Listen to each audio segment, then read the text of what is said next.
Paul traveled from Athens to the city of Corinth.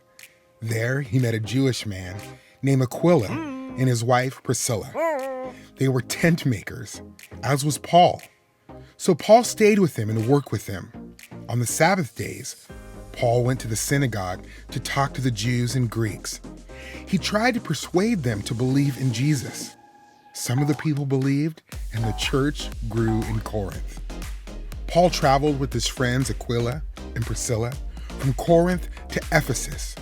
Aquila and Priscilla stayed in Ephesus while Paul visited churches throughout Asia. Paul helped the believers in the cities grow stronger in their faith.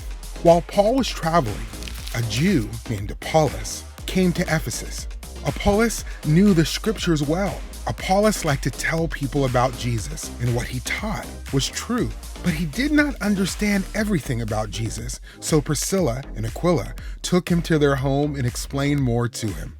Apollos traveled and taught others, using the scriptures to show that Jesus is the Messiah. Paul met with a group of people to eat the Lord's Supper.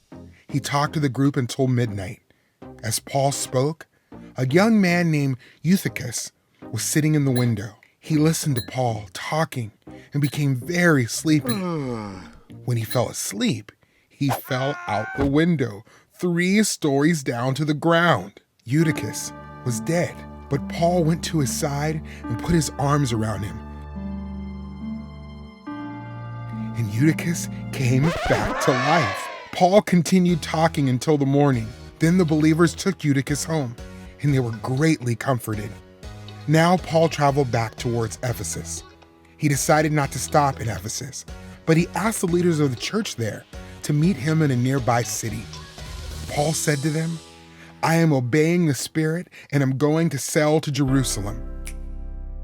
I do not know what will happen to me there, but I know that trouble and jail wait for me. I do not care about my own life. The most important thing is that I finish the work Jesus gave me to do. I want to tell people the good news of God's grace."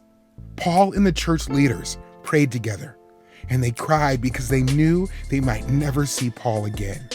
Then they went with him to the ship to say goodbye.